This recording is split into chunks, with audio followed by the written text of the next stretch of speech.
Para mim, a reencarnação é um fenômeno biológico que estabelece um ciclo que determina a evolução das inteligências. Não é? Eu acho que enquanto a gente começa a colocar a reencarnação sob o aspecto científico, você começa a entender uma série de fatores. Por exemplo, as mutações gênicas, né, as alterações genéticas. Tudo isso daí, até então, a gente acreditava que fosse o acaso. Quer dizer, o que é que determina uma mutação genética? Claro, fatores ambientais, radiação, né, drogas, tudo isso pode provocar uma mutação genética.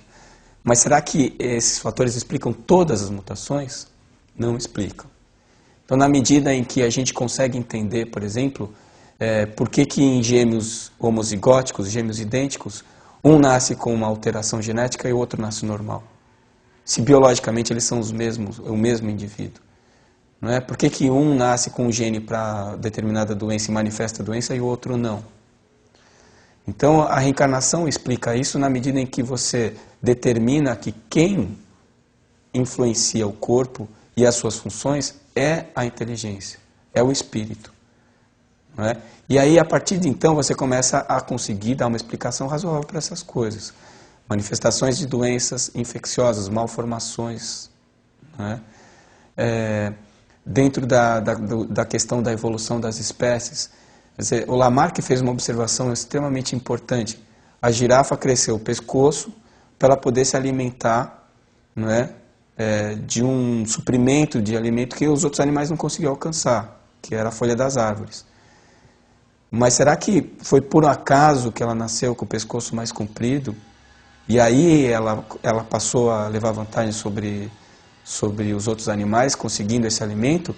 Ou ela teve a intenção, não é, de desenvolver o pescoço mais largo? Então, quando a gente descobriu na genética que as alterações fenotípicas não eram transmitidas genotipicamente, o Lamarck foi meio que sepultado. Mas a observação que ele fez é uma observação verdadeira. Então, hoje, com essa questão da reencarnação, você já consegue entender Lamarck.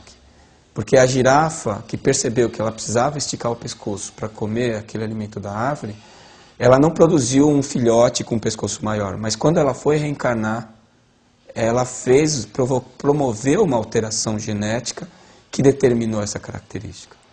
Não é? E assim por diante. Todas as alterações genéticas, elas são incidentais na medida em que elas são provocadas pelo espírito. E elas podem ser positivas ou negativas. E aí entra Darwin. Se for positiva, ela é propagada. Se for negativa, ela vai ser extinta, porque aquele animal que tem aquela característica negativa não vai conseguir constituir prole, não vai deixar descendentes. Então veja, a reencarnação explica, coloca explicações nos buracos deixados pelo Darwin. Não é? Há um planejamento inteligente, há uma intencionalidade nas alterações genéticas.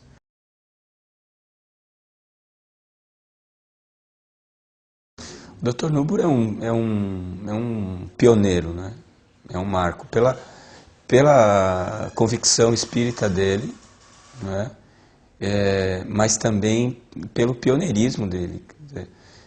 Um livre docente de uma universidade, uma das mais importantes do Brasil, como a Unicamp, e ele se colocar claramente como espírita, eu acho que ele prestou um serviço incomensurável para o movimento espírita.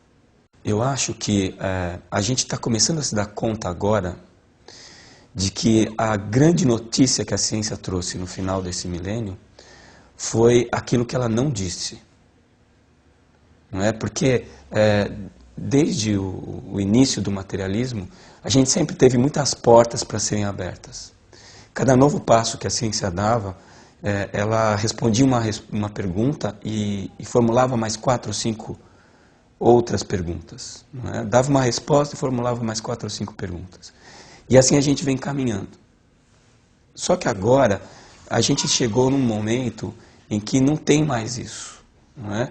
A genética, por exemplo, a gente já conhece os genes, já conhece a consistência, a constituição dos genes, não é? As bases nitrogenadas.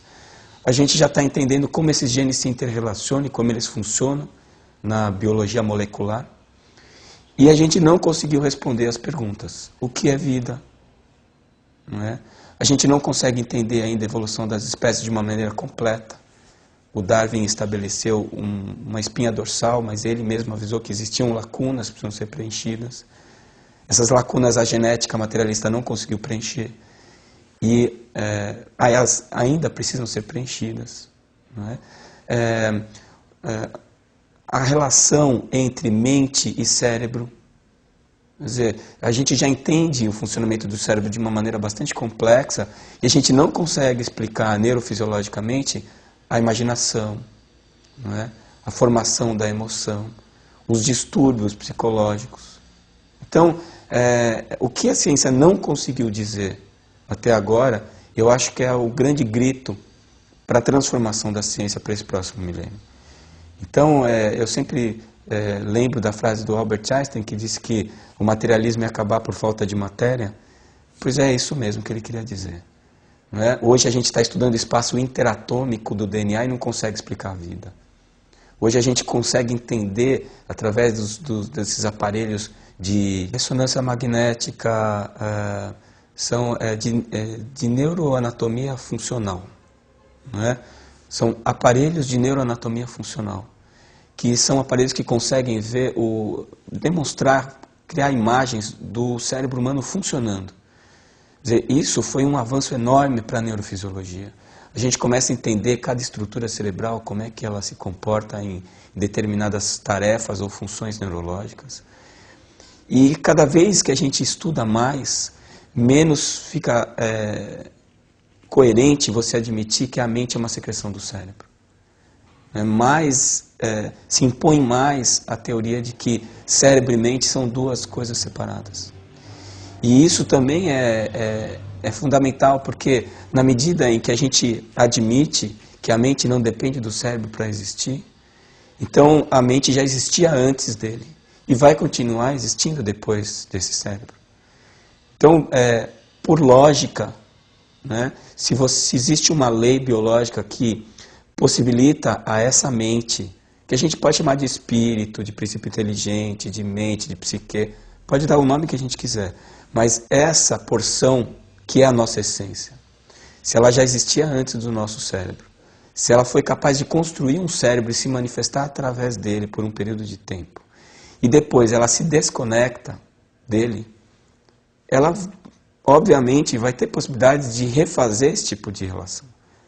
Não é? Esse princípio inteligente, essa mente, ela num determinado momento mais à frente, ela vai ser capaz de reconstituir um novo cérebro, para ela se manifestar de novo fisicamente. Então veja que no momento em que a gente começa a perceber que cérebro e mente são duas entidades, e que a dependência não é da mente em relação ao cérebro, mas do cérebro em relação à mente, então nesse momento a gente está estabelecendo o conceito de reencarnação como lei biológica. Então, eu acho que assim, pesquisas, quais são as pesquisas que estão comprovando o espírito hoje?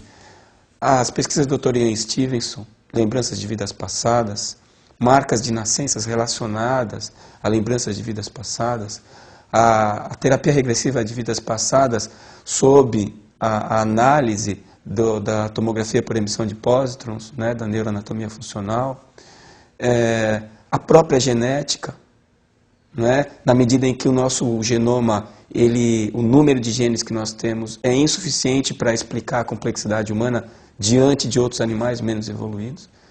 A gente imaginava que ia ter 100 mil genes, nós temos 25 mil. Na última contagem, imaginava-se 40, foi para 30, a contagem final mediu 25 mil genes. Ou seja, estamos perto do macaco. O macaco é menos de 1% de diferença do chimpanzé para o ser humano. Menos de 1%, geneticamente falando. Né? E outras coisas que a biologia está trazendo. Hoje a gente sabe muito bem como funciona a produção de proteínas de uma célula. E hoje já se sabe o mecanismo molecular de produção dessas proteínas. Existem genes reguladores que fazem outros genes produtores produzirem o RNA mensageiro que vai decodificar a proteína no citoplasma. Agora, esses genes reguladores, eles são capazes de fazer um mesmo gene produtor, em determinado momento produzir uma proteína A, num outro momento produzir a proteína B. Aí a pergunta é, por que que aquele gene, num determinado momento, estabeleceu a produção de uma proteína e num outro, uma outra proteína? Qual é o mecanismo intrínseco desse gene que faz ele escolher qual proteína ele vai produzir naquele momento? Não é?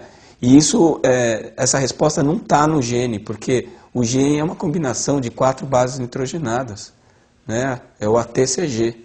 Isso que muda é quem comanda o aparelho, né? Quem está dirigindo aquele aparelho biológico. Então você veja, se você pegar um homem e um macaco, um chimpanzé, os nossos genes têm uma diferença menor que 1%, em compensação, o cérebro humano produz o dobro de neurotransmissores do que o do chimpanzé. Então é porque quem está dirigindo o aparelho, no caso humano, a inteligência que coordena ele tem muito mais recursos do que a inteligência do chimpanzé, que apesar de ter quase a mesma máquina, não consegue produzir o mesmo número de proteínas. Eu acho que o espiritismo é uma faceta dessa transformação. Não é? O espiritismo, ele não vai revolucionar o planeta. O espiritismo, os espíritas, melhor dizendo. Porque as informações que nós recebemos e que a gente está utilizando a partir de Kardec e de Chico, que eu acho que o conteúdo, a bibliografia espírita, ela tem 2 partes, né? Kardec e Chico. Porque a obra do André Luiz e do Emmanuel são riquíssimas e ainda inexploradas. Então, essas informações, elas, como eu disse anteriormente, elas nos dão uma vantagem diante do que está acontecendo no planeta. Mas vários grupos, em vários locais do planeta, estão trabalhando também em cima das mesmas ideias da gente, sem nunca ter ouvido falar de Kardec. Né? Às vezes eles se espantam quando eles veem o que está escrito de Kardec. Como é que há tanto tempo atrás esse francês falou isso e só agora a gente está começando a perceber isso cientificamente? Entende? Então eu acho assim que nós, como espíritas, nós temos que ser difusores desses conceitos, porque eles são inovadores e revolucionários. Né? Mas não é o espiritismo em si. O espiritismo é uma dessas facetas que estão transformando. E essa ciência espírita, eu acho que ela já está acontecendo. Né? O Dr. Harold Kennan, que é católico, ele estuda a espiritualidade no cuidado do paciente. Ele está medindo o quanto que a espiritualidade melhora a vida e a saúde das pessoas. Isso é ciência espírita. Né? Quando a gente começa a tentar medir a influência das obsessões sobre as doenças psiquiátricas, quando a gente começa a cogitar tratamentos espíritas, o passe, não é? Que também tem várias versões, reiki, imposição de mãos, toque terapêutico, quer dizer, quando a gente começa a medir o efeito dessas ações sobre os nossos pacientes, então a gente está fazendo ciência espírita.